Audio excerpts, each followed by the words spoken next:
प्रमेय के नाम से जानते हैं। कौन सा प्रमेय है? हेल्स प्रमेय। ठीक है, क्या बोला है कि यदि किसी त्रिभुज की एक भुजा, कोई एक भुजा है, उसके समानांतर अन्य दो भुजाओं को भिन्न भिन्न बिंदुओं पर प्रतिच्छेद करने के लिए एक रेखा खींची जाए तो अन्य दो भुजाएं एक ही अनुपात में विभाजित हो जाती है। क्वेश्चन में क्या बोला है कि एक आपका त्रिभुज है, ध्यान से सुनिएगा, एक त्रिभुज है, ऐसा कोई एक त्रिभुज है आपके पास, यहाँ लगाए ए, यहाँ लगाए बी, यहाँ लगाए सी। ये आपको क्वेश्चन में दिया हुआ है कि ए कोई भी त्रिभुज यानी नाम दे सकते हैं, पी क्यू आर भी दे सकते हैं, ए बी सी भी दे सकते हैं, एम एन पी भी दे सकते हैं। यानी बोला है कि यदि किसी त्रिभुज, हमने एक त्रिभुज लिया ए बी सी, उसके बाद एक भुजा, मान लीजिए ये भुजा आप ले सकते हैं, चाहे आप ये भुजा ले सकते हैं, चाहे आप ये भुजा ले सकते हैं, कोई भी भुजा आप ले सकते हैं। बात समझे? के समानांतर, पर बात समानांतर रेखा है किसको? समानांतर रेखा यानी जो आपका क्या समान लंबावत दूरी पर स्थित हो। दूसरा कि यह दो रेखाएं एक दूसरे को कभी क्या प्रतिच्छेद ना करें, इस प्रकार की रेखा को हम लोग समानांतर रेखा कहते हैं। अगर हम क्या बोल रहा है कि यहाँ बीसी के कोई समानांतर रेखा ही मान लीजिए हम अगर लेंगे तो मेरा बीसी के समानांतर रेखा क्या इसी टाइप का होगा कि नहीं होगा? बिल्कुल होगा। आपको क्वेश्चन में क्या बोला कि भुजा के समानांतर अन्य दो भुजा को भिन्न भिन्न बिंदु, यानी ऐसा थोड़ा है कि आपको एक ही बिंदु पर काटा है, लेकिन यहाँ भी काटा ही, भिन्न बिंदु पर काटा है। तो यहाँ पे मान लेते हैं कोई बिंदु आप ले लीजिए आपका ई और आपका मान लेते हैं क्या एक्स, कुछ भी ले सकते हैं, या आप यहाँ पे ले लीजिए डी और यहाँ पे लीजिए आपका क्या, यहाँ पे लीजिए ई। हो गया, ले लिए। बिंदुओं पर प्रतिच्छेद किया, इस बिंदु पर प्रतिच्छेद किया, और यहाँ तक आपका क्वेश्चन आपको दिया हुआ है। आगे का कहानी क्या है कि तो अन्य दो भुजाओं का एक ही अनुपात, यानी ये वाला और ये वाला अनुपात में विभाजित हो जाती है। देखिए, यानी ए डी बटा डी बी, और इधर देखिए ए ई बटा इसी अनुपात में विभाजित होगा। तो आपको यही आपको साबित करना है इस प्रमेय में। बस समझे? जो दिया हुआ है क्वेश्चन में वो लिखिए। क्या दिया हुआ है? दिया क्या है कि ए बी सी अपने त्रिभुज लिया ना, आपको क्या दिया कि यदि किसी त्रिभुज, हमने एक त्रिभुज क्या लिया, ए बी सी लिया, तो त्रिभुज ए बी सी में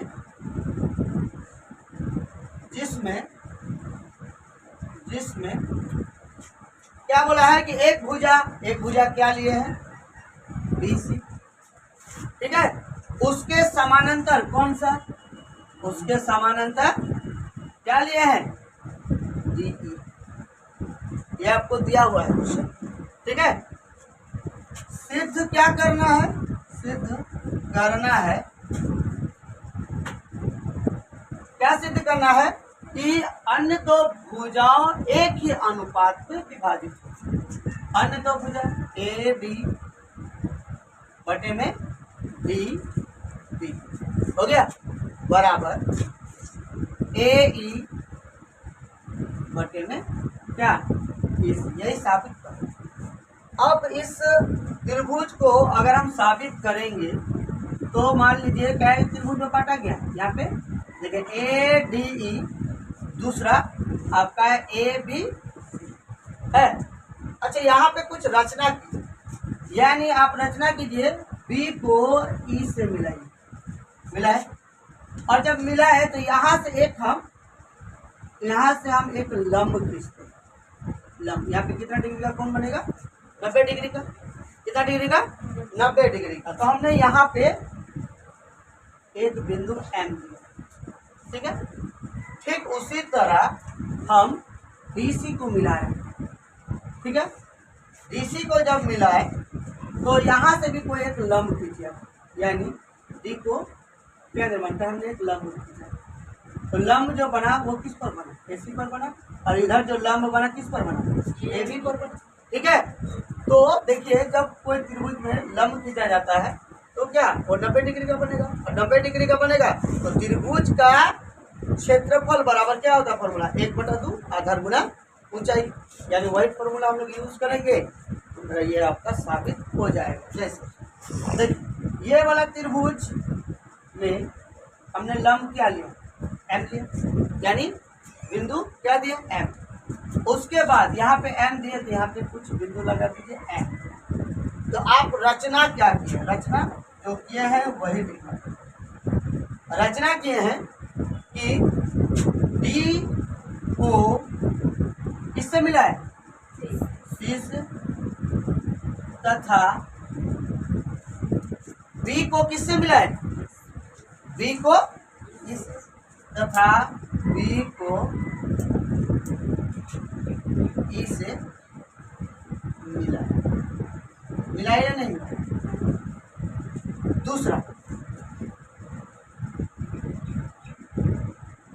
दूसरा नंबर डी से हमने किस पर लंब डाला, एसी पर, डी से एसी पर क्या लंब खींचे आप, डी एन, क्या खींचे डी एन,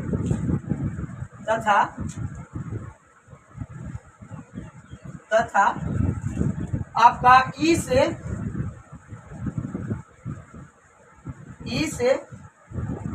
ए बी पर, यानी ई से ए बी पर क्या लंब खींचा, ई एम, ये आपने रचना की, बात समझे, समझे इतना तो। अब आगे पढ़ाएंगे हम लोग।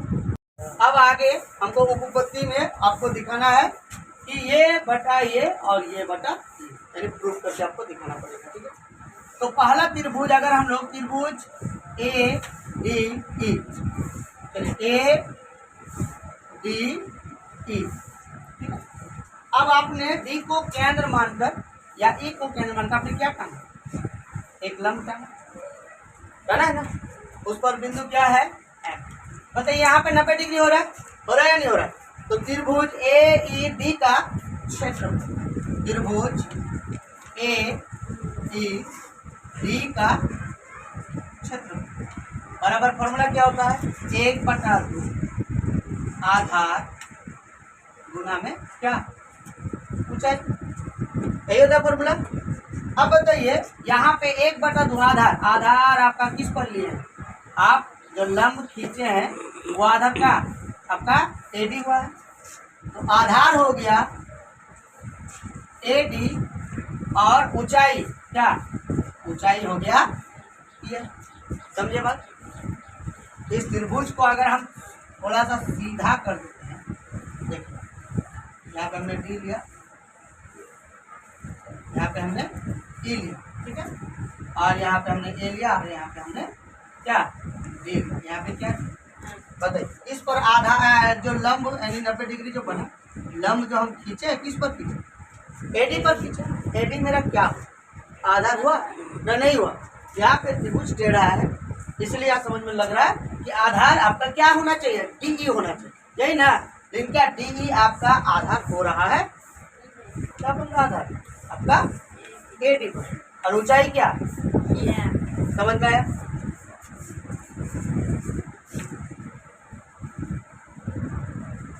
ये समीकरण नंबर क्या 1। अच्छा दूसरा त्रिभुज आप डी ई बी लीजिए या आप त्रिभुज बी ई डी लीजिए। कैसा है त्रिभुज आपका, जैसे वैसे बनाइए, तो ऐसे है और ऐसे है और आपका ऐसे है ना, यहाँ पे बी, यहाँ पे ई और यहाँ पे बी। एक साइड हम लोग क्या ये वाला हिस्सा को लाना चाहते हैं, इसलिए ये वाला हिस्सा हम लोग ले रहे हैं, ठीक है। अब देखिए बी ई डी, इसमें आपका 90 डिग्री का कोण नहीं बन रहा है, नहीं। इस त्रिभुज को अगर हम थोड़ा सा सीधा करते हैं, यहाँ पे हमने लगाया क्या,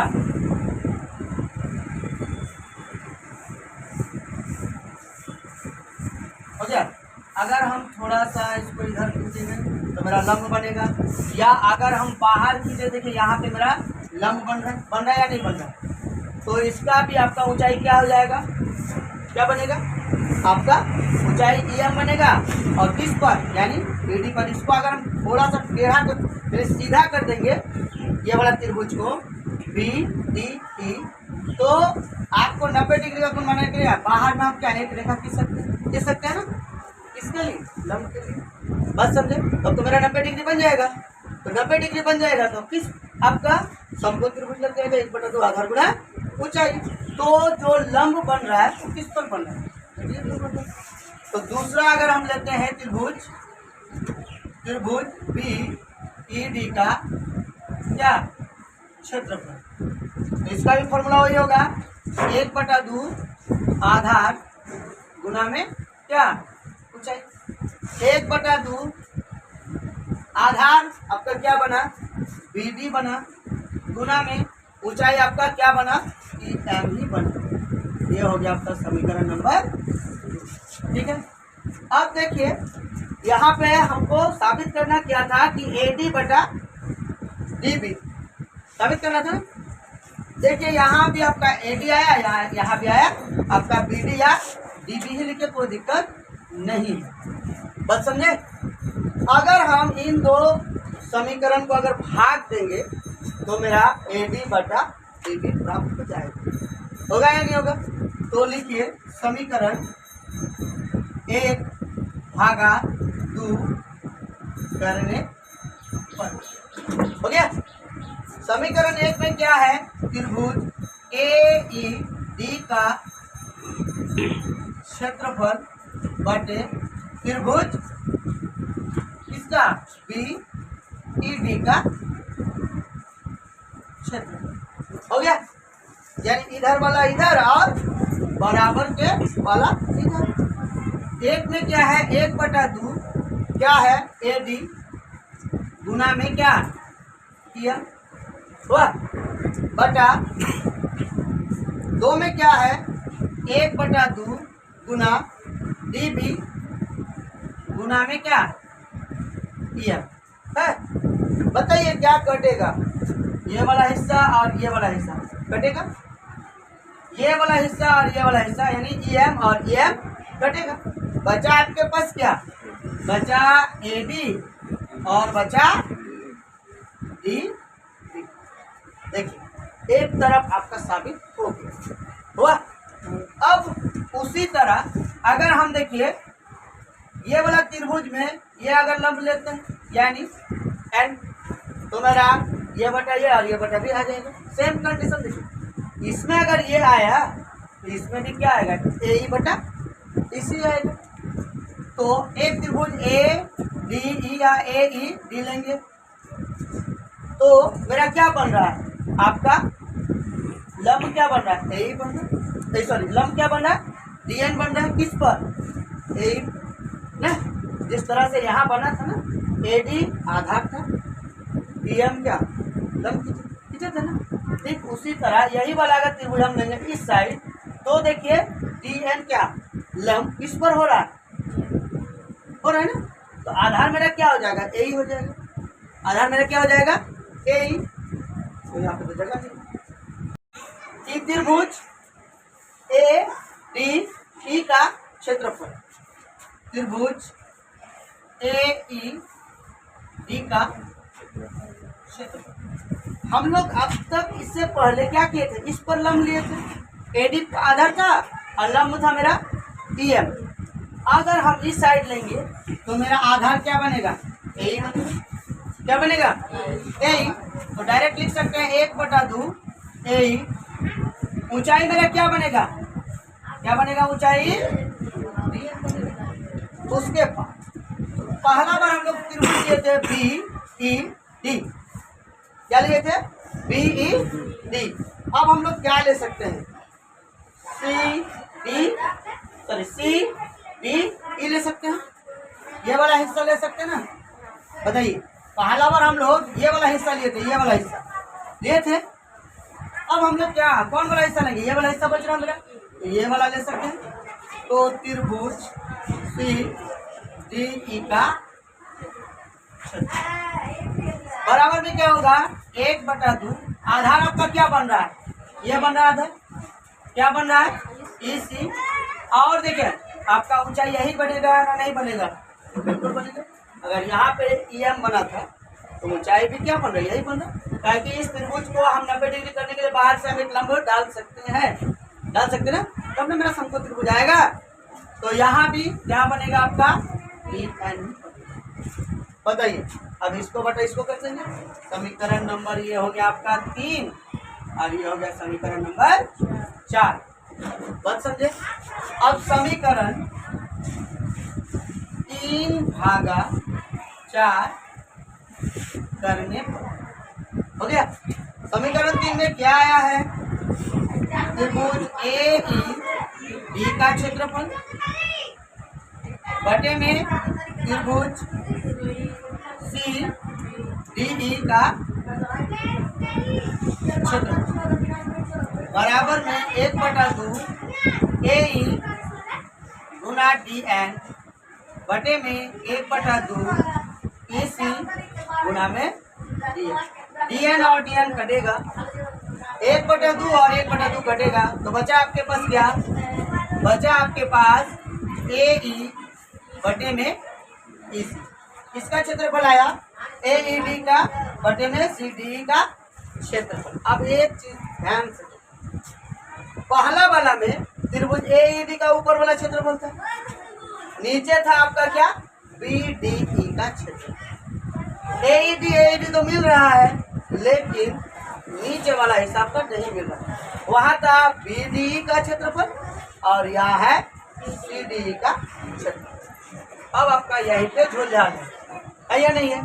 क्वेश्चन में आपको क्या बोला था कि BC के समानांतर क्या है, DE। तो लिखना पड़ेगा त्रिभुज BED का क्षेत्रफल तथा त्रिभुज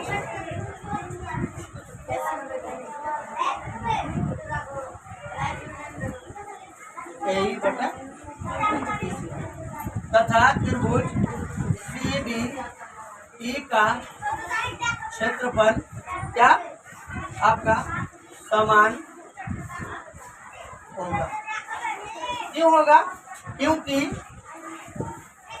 ये भाषा में आपको लिखना पड़ेगा, क्योंकि BC क्या, BC ठीक है, समानांतर क्या है, समानांतर DE है, जिसका आधार क्या है, समान है, DE का आधार क्या है, समान है। जब समान है तो क्या बन जाएगा, अतः AD बटे में DB बराबर AE बटे में EC। यही आपको क्या करना था, साबित करना था इस सूत्र। जब दोनों का क्षेत्रफल समान, क्यों, क्योंकि BC और समानांतर क्या, DE का जो आधार है वो क्या है, समान है, इसलिए AD बटा DB और AE बटा EC। यही आपको ना